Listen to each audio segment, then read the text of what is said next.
This is Richard with BWE Firearms, and today I got a special treat. This is a 1921 Colt Thompson submachine gun in the FBI case.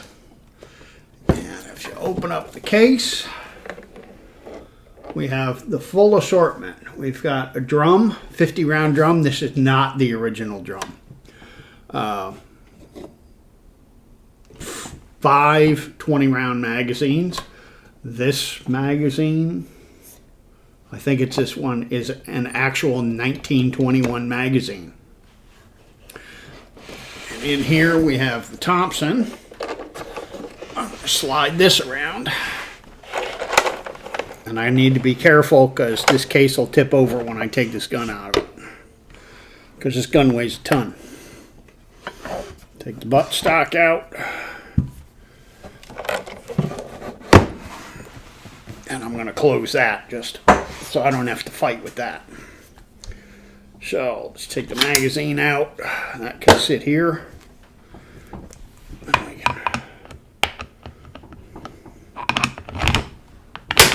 Slip the buttstock on. And there you have a 1921 Thompson.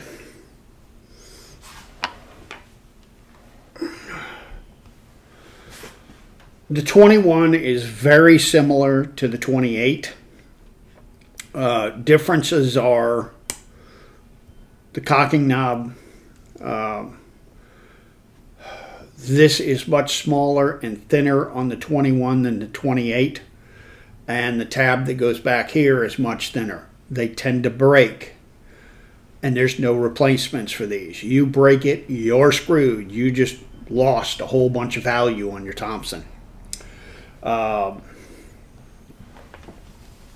The internals are fairly close to the 28. To take the stock off, you push this button and the stock slides right off. Now, I know you can't see it, and guess what? Without my glasses, I can't see it either. But right there, where my finger is a little itty bitty anchor stamp. And that anchor means this buttstock was made by Remington Arms. Remington Arms supplied the stocks to Colt for the Thompsons. If your 1921 does not have that anchor on it, that means your gun is not original. It's had a replacement stock put on it. All right. They're 45 ACP, and they're, of course, Tommy gun. All right, to take it down, flip it on its back, and you push this little button in. Start to slide that back. You got to pull the trigger.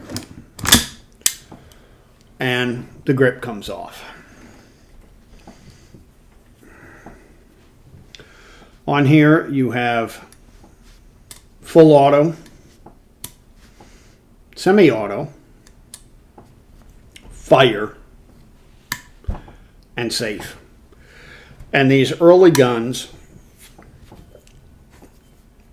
had the checkered selectors. The later guns, they did away with the checkering. That unfinished is how Colt supplied them. Now, differences between the 21 and the 28. They both use the Blish lock system.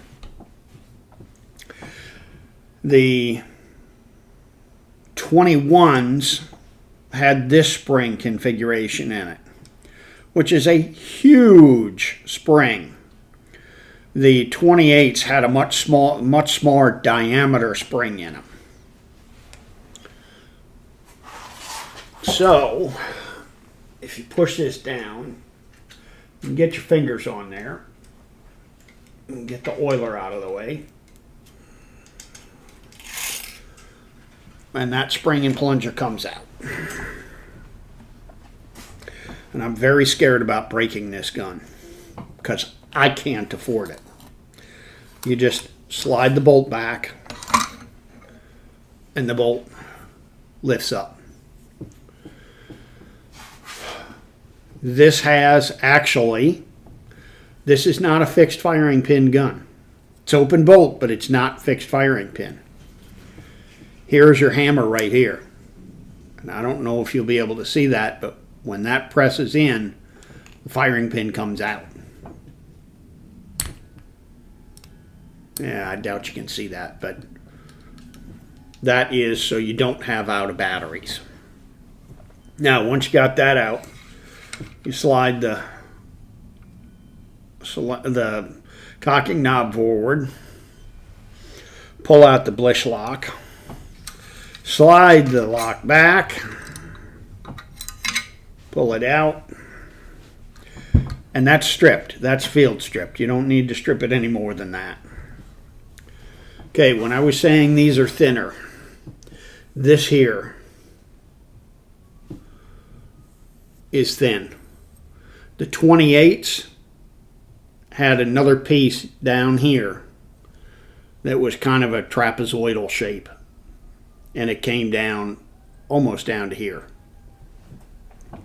So it was much thicker. These break here, and these little delicate knobs break off. The 28s are much more substantial. So you need to be very careful of this if you have a 21. Because these are made out of unobtainium. You cannot get them. This is just a big old plug. I don't know why it's two pieces, because that is not spring-loaded. I would think it would be, but this one's not. At least this one's not. This is the only 21 I've played with. Big old spring on it. And this is your Blish lock. Let's see if I can. Let's see if I can get this. Or it'll function. Okay. This Blish lock delays the blowback of the gun. One, when you cock this, when you pull the knob back, see how it lifts the Blish lock up? And there is, you're not going to be able to see it, but there's these ramps machined in here on each side that the Blish lock rides in. Now when this, of course, this is sitting in there like that. Like that? Yes, like that. When this fires, it pushes on these surfaces. It wants to push back. Eventually, there's enough pressure, this will all... it's like that. When there's enough pressure, this will slide down, or up actually. It will slide up and release the bolt, and the bolt can come back and go forward again. And then it'll lock in place. That's how the Blish lock works. So don't think HK came up with this design, because they didn't. Thompson used it before for a delayed blowback. Want to put it back together.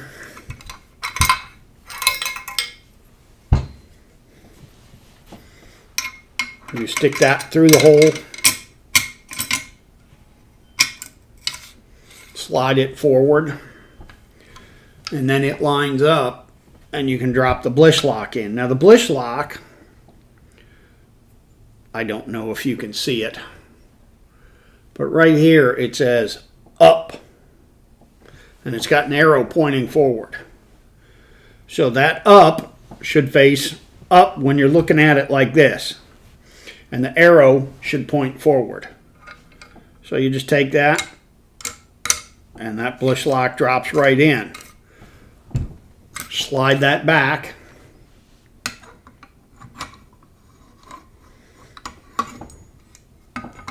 And when you get it to the right point, the bolt will drop right in on top of it. Slide that forward. Now, as you can see, this has a little notch here. You want to make sure that notch is facing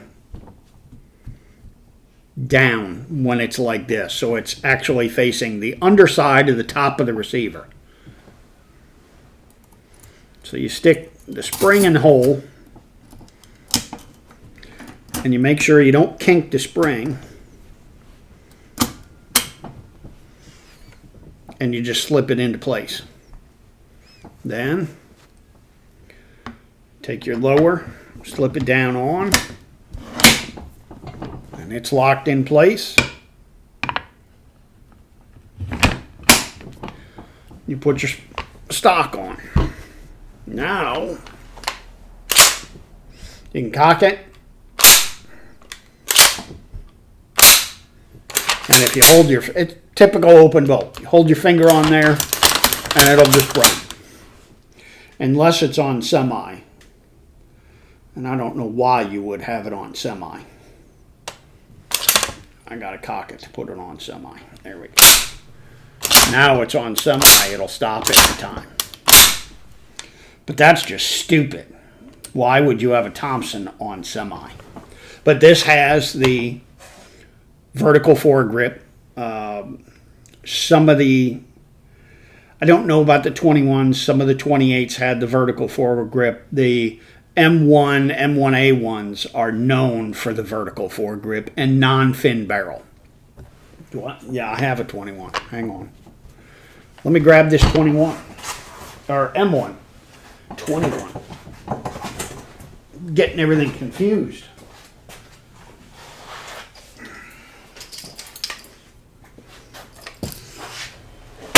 That's an M1 with the horizontal forend. I don't know which I like better. This is a lot cooler. And these take drums, these do not. If you look at the receiver, man, how am I going to do this without dropping one of these guns? Take that out. Okay. If you look at these cuts right here, this is for the drum. The drum slides in from the side. The M1s don't have that cut. Unless somebody crazy like me puts those in there, but standard M1s do not have them. I'm building an M1 and I might put those cuts in there. Let me put this back over here so I don't scratch this.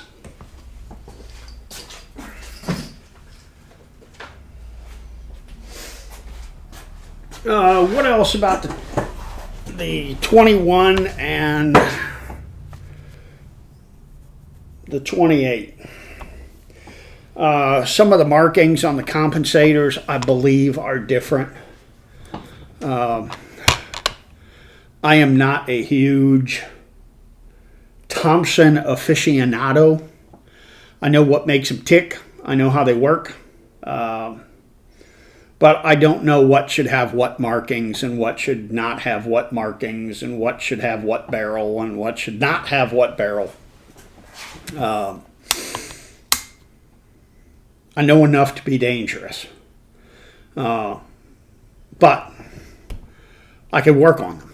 Work on them, I can't. I can't tell you what guns should have what parts on it, except functioning wise. This gun, if you look right there, yeah, you should be able to see me in the camera. Right there, it says Seattle Police. This gun came from the Seattle Police Department. And it was bought by a friend of mine, customer of mine. And he bought it about 10 years ago. Now, it did have to go through a dealer when he bought it. He bought it from the police department. And then it had to transfer from the police department to a dealer, then to him. So technically, he's the second owner because they bought it new. Or were given it new. I don't know how all that worked. But the paperwork trail shows 3 owners. Him, the dealer, and the Seattle Police Department. But that is the 1921 Thompson, at least what I know about him. And this is a Colt.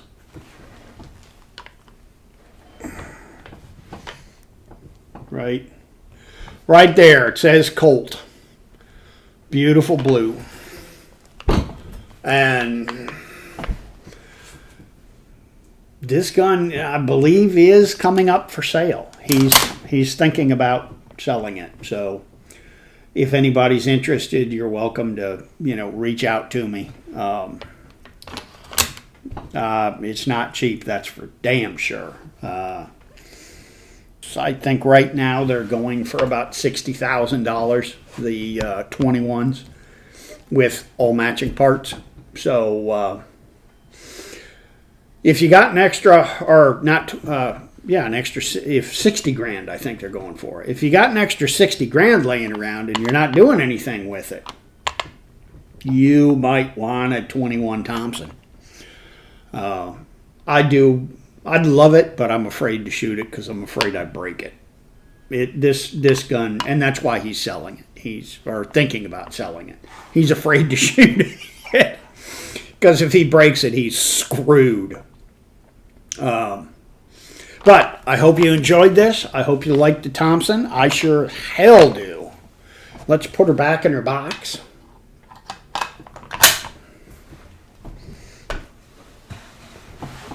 I'm going to do it like this. Come on, box. Open. There we go. Because when it's like this, if I don't hold my hand back here until I get the gun in, the box will tip over and right off the table, and I don't want to have to pay for an FBI case because I don't even know if I can. That goes right in there like that. Ow! It bit me.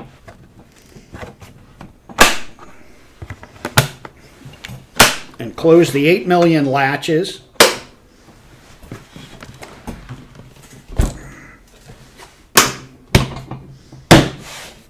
There we go. 1921 Thompson, Colt Thompson, FBI case, and all the accessories to go with it. Okay, a couple of things I forgot to go over. One, I didn't put the drum in it. How can I not do a 1921 without the freaking drum in it? And the drums slide in from the side. You push the mag catch up, or mag catch up, and it slides right out. And it slides in from the side in those grooves till it latches. So that's the drum. You got to see it with the drum, because it's just cool that way. They suck to put in, and they're awkward, and they're weird. But man, they look cool.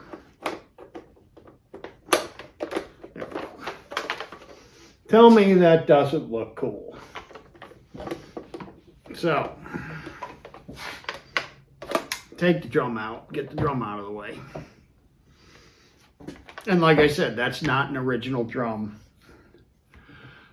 This Thompson is a 1921 AC, I have found out. There was the 1921A and the 1921C, and apparently that comes from the Colt sales catalog.